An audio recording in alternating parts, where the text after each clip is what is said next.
Parfait, pour ce matin, nous voulons dénoncer ce cynisme empreint de déshumanisation, déconcertante, givrante, bouleversante, décapante des Camerounais. Notamment dans le lien de ce cynisme avec la mort. Rendez-vous compte qu'il y a quelques jours, je ne sais pas moi, peut-être qu'on devrait même dire quelques heures, on a eu une dépouille mortuaire qui a été abandonnée pendant près de 48 heures. À la vue, au su de tous, s'il vous plaît, dans l'indifférence totale. Incongruité, il y avait même ce qu'on appelle un tourne-dos là, tout à côté. On vient, on s'installe, on mange. Le cadavre est là juste à quelque chose comme un demi-mètre. Pourquoi il y a cette banalisation de la mort chez le Camerounais? Pourquoi le Camerounais est devenu si cynique, déshumanisé? C'est ce que je fustige en ce matin. Merci. Ouais, j'avoue que j'avais eu ces images.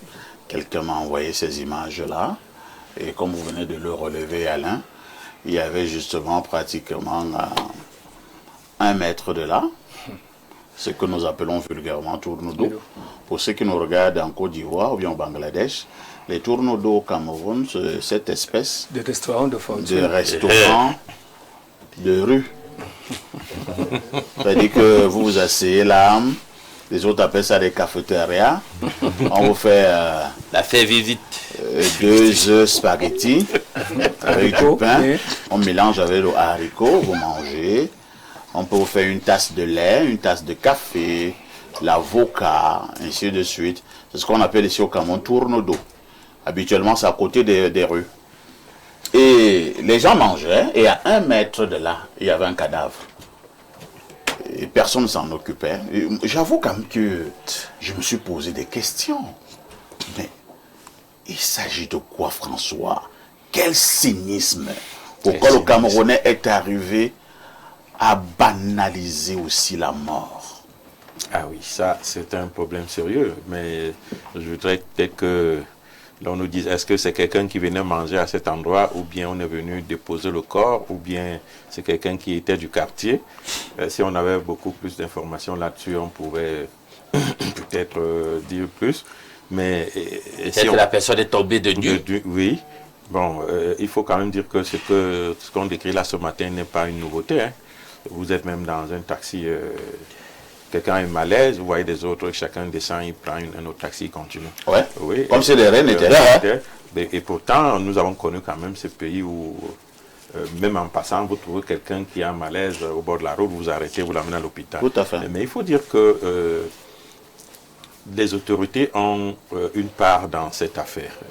Parce que autorités sanitaires et sécuritaires, lorsque des gens se sont présentés souvent comme volontaires, prendre des cas comme ça, amener soit au commissariat, soit à l'hôpital, lorsqu'il faut faire des enquêtes, vous êtes la première cible. Si jamais la personne vient à décéder, par exemple. Moi j'évite les problèmes. Je ne peux plus, parce qu'on a tué petit à petit cet élan de solidarité qui était vraiment fort. On laissait rarement des gens dans la rue. Mais dès que vous arrivez, on commence à vous dire, mais c'est vous qui l'avez amené, alors les prises en charge et tout et tout. On prend déjà vos coordonnées de votre votre route, comme on dit, vous avez trouvé quelqu'un au bord de la route, vous l'avez conduit à l'hôpital, vous ne le connaissez même pas, mais on commence à vous interroger, faire un certain nombre de choses qui finalement vous frustrent. Et de plus en plus, les gens se sont dit, ok, moi-même j'ai tellement de problèmes pour aller acheter des problèmes de gens que je ne connais pas. Et donc aujourd'hui, les gens sont vraiment insensibles. Et cela doit attirer l'attention de ceux qui ont la charge de ces problèmes de sécurité et santé, qu'on mette quand même dans ces unités au moins des services. Mais il y en a même des services sociaux qui, lorsqu'un cas arrive ainsi, on peut d'abord le prendre en charge, mais on peut prendre vos coordonnées. Oui, M. Mboka, vous avez amené quelqu'un, si vous l'avez trouvé, ou 2, 3 questions, vous partez. Mais quitte à ce que on vous prenne comme le premier suspect, peut-être si c'est une agression. Vous êtes le premier suspect, c'est vous qu'on doit, c'est-à-dire que vous devez faire les enquêtes, monter, descendre. Ça finit par décourager les Camerounais aujourd'hui. En fait, on essaie toujours de faire trop. Là où des gens ont besoin de notre petite, de notre petit secours, de notre petite amitié, de notre empathie, on fait toujours trop pour qu'il n'y ait pas un certain lien entre les Camerounais, entre les citoyens. C'est dommage.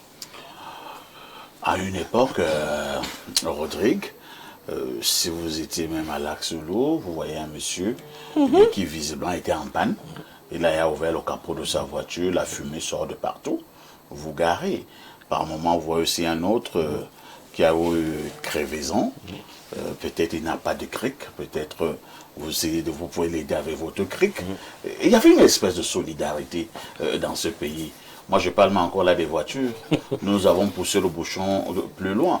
Vous voyez quelqu'un visiblement qui est entre la vie et la mort. Ce que parfois il s'y trouve à faire, c'est d'abord même de filmer et d'envoyer sur les réseaux sociaux exclusivité, des lanceurs d'alerte, voilà, un type qui est entre machin truc.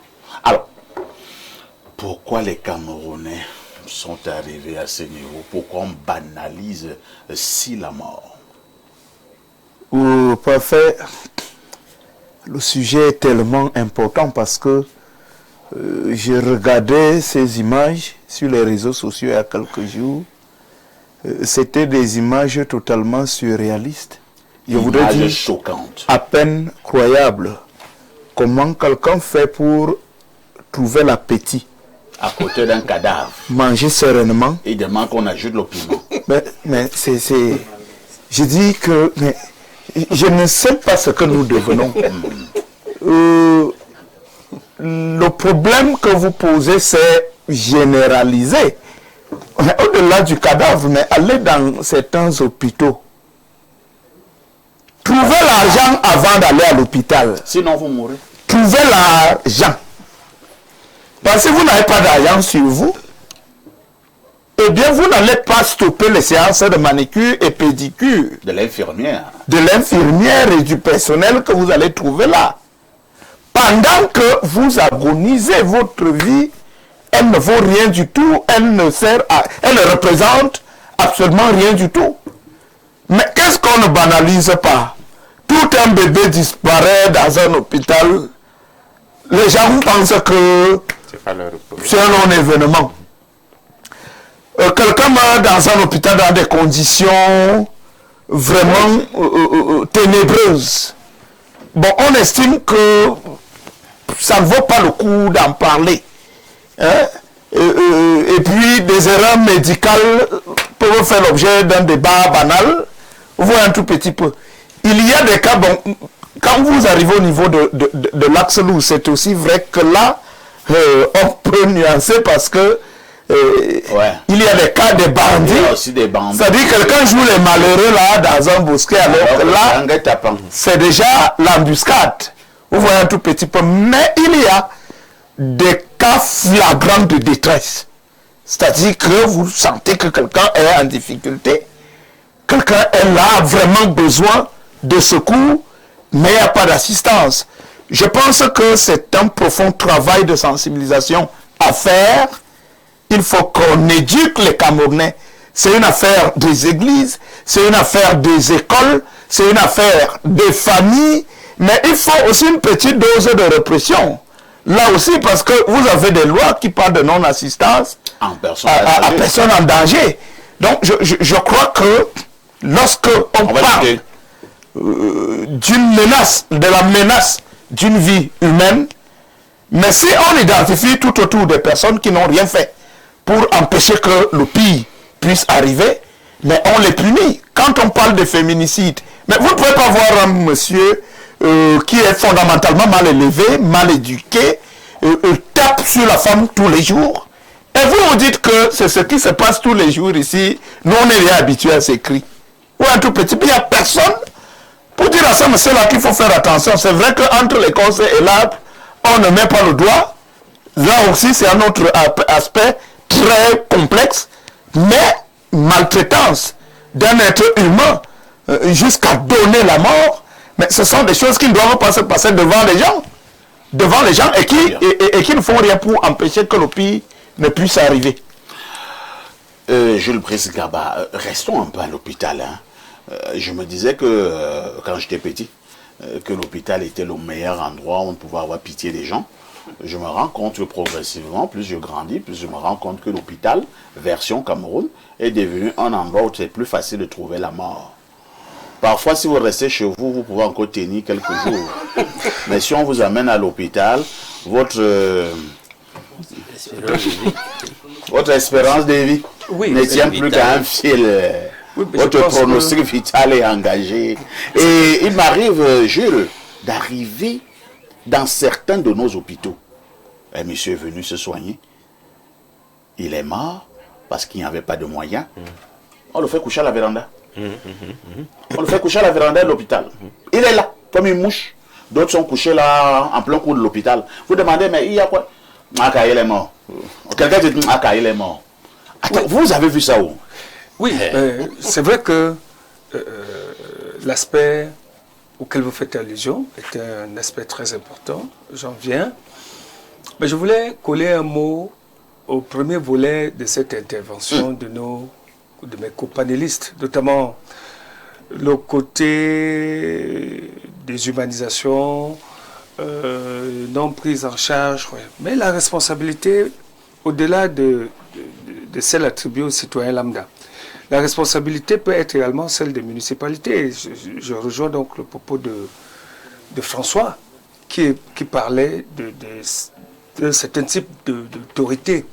Vous savez, nous avons des municipalités. Je crois que ces cas relèvent parfois des services d'hygiène. Lorsqu'il y a un cas comme celui-là, quelqu'un dont on retrouve le corps quelque part, le premier service à être touché lorsqu'on est sérieux dans une organisation un peu bien respectée, je crois qu'on saisit les autorités municipales qui vont donc prendre le soin de faire identifier par les services compétents le corps avant peut-être de soit le faire inhumer lorsque l'on n'a pas pu identifier le DQJ, ou alors on le met quelque part à la mort, même si de ce côté donc, et j'atterris donc là où vous vouliez que je sois, même si de ce côté-là aussi on constate qu'il y a des corps qui sont abandonnés pendant 2 ans, 3 ans, 4 ans. Mais quand le corps est abandonné, on sait ce que la législation prévoit.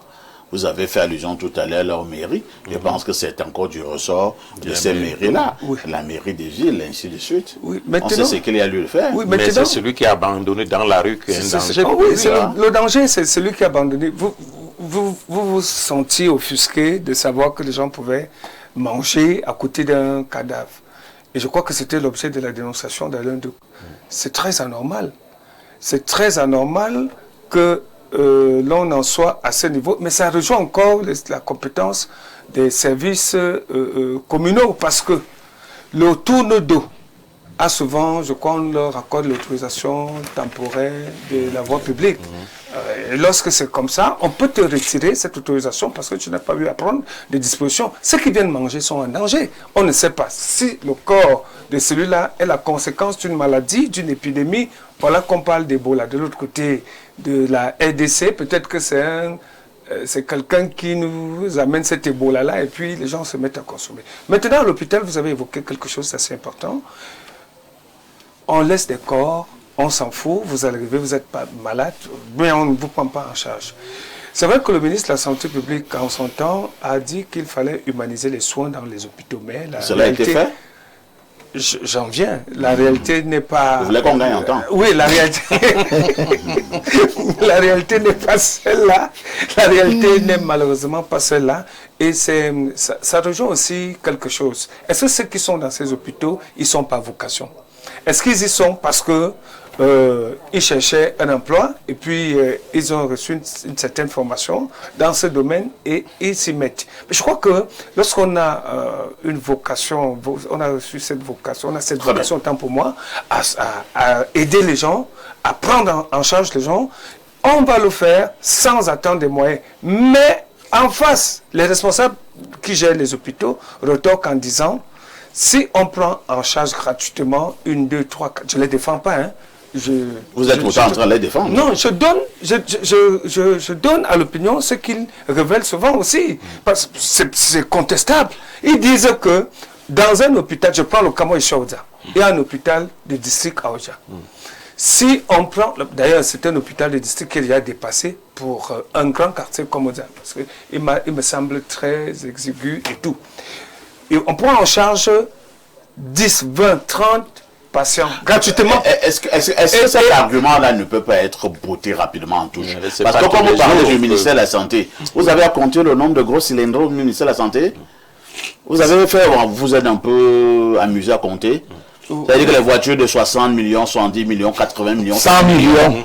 Vous avez un peu vu au ministère de la Santé? Est-ce que c'est ça? Alors comment on le peut ministère donc, des hôpitaux. voilà. Comment on peut te dire qu'à l'hôpital, on ne peut pas prendre en charge quelqu'un qui a une facture de 12 000? Parce que si on le fait, vraiment, ça va être compliqué à l'hôpital. Alors qu'au niveau du ministère de la Santé, vous avez une voiture de 60 millions, même 80 millions, dans la cour de 100 l'hôpital. millions. Mais il faut aussi avouer. Et même dans la cour, même de l'hôpital, vous voyez des cylindres d'arrêt. Cylindrés pour des balades. Non, arrêtons un peu avec ça. Arrêtons avec ça, Non, comment? arrêtons un peu ça. Voilà en fait. Soyons un peu plus sérieux. C'est même que ce n'est pas sérieux. Non, arrêtons un peu. On roule avec les Yaris au ministère de la Ce Santé. n'est pas ça le problème. Ce n'est pas ça. C'est Je crois quoi? que pour ceux qui maîtrisent le fonctionnement d'une administration, il y a des rubriques dans chaque domaine. Mais il n'y a pas les rubriques, on doit sauver les citoyens. Non, c'est pas ça le problème. Est-ce qu'il y a la couverture santé universelle qui est... Ça veut dire quoi? Ça veut dire quoi? Est-ce que les C'est ça qui enlève les corps. C'est ça qui enlève les corps dans la rue. Quel est quoi? Non, écoutez. La couverture santé fait quoi? Nous avons un devoir, parfois ici, nous avons un devoir d'information. Oui. Combien sommes-nous sur ce plateau, je vous mets un défi, qui avons une information consistante sur le package d'éléments pris en charge dans le cadre de la couverture santé universelle? Vous en avez? Oui. C'est quoi? François te dit oui. Oui, François, moi j'en ai, je sais des gens qui sont pris en charge. C'est peut-être pas l'occasion aussi. J'ai été même jusqu'au... Très bien. J'ai été même jusqu'à l'extrême nord. Je sais ce qui est fait là-bas. Avec 6 000 aujourd'hui, les femmes accouchent gratuitement. Merci avec tous les beaucoup. soins. 6 000 francs. Oui, 6 000. oui. Admettons. 6 000. Oui, mais tu sais, Non, c'est vrai. C'est vrai. Quand une femme aujourd'hui arrive à l'hôpital de ce côté, où j'ai été... C'est juste pour l'extrême nord. Bon, il y a plusieurs régions pour l'extrême nord. Non, extrême nord, non. Vous êtes arrivé à l'hôpital central? Je suis en train de Vous êtes arrivé à la cantine? Je suis en train de vous dire que... Vous êtes arrivé à l'hôpital Je jamais? suis en train de vous dire que je ne sais pas si le ministre l'a fait par proximité ou bien il l'a fait. Universel. Je ne défends personne, mais je suis en train de... Parce que François a dit que... nous voulons définir universel. Oui, universel c'est tout le monde, non? Mais chez nous, c'est l'extrême nord. Bon, mais... Non, parfait. Je ne suis pas en suis train sur de le dire plateau. que universel... On ne peut pas. Non. Je ne suis pas en train de dire que universel c'est tout le monde.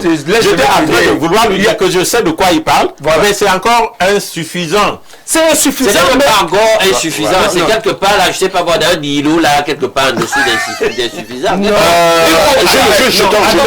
Admettons que quelque chose est fait. Qu'est-ce qui est fait? Les choses sont faites dans ce sens. Mais qu'est-ce qui est fait? Écoutez, parfois ici, la prise en charge d'un patient, ça nécessite des moyens. Vous êtes sûr que vous vivez au Cameroun? Je vis au Cameroun. La prise en charge d'un patient nécessite... Même le ministre de la Santé lui-même est surpris, ce que tu dis. Non, il n'est pas surpris. Il n'est pas du tout surpris. Même en Aouda est surpris. Il n'est pas surpris. Comme tu dis là. On parle d'efficacité Non, d'une action de gouvernance. Non, Et je est-ce pense que la population... tu peux évaluer Est-ce que déjà la l'efficacité population a de cette l'information chose et dire que juste? ça marche? Est-ce que cette population a l'information? Quelle information juste? Pourquoi le ministre ne fait pas que la population... Vous pensez vraiment que dans ce gouvernement, il y a quelqu'un d'autre qui communique plus que le ministre? Mais pourquoi communiquer encore les gens en défi? Pourquoi ils ne sont pas Parce informés que ici? justement, nous... On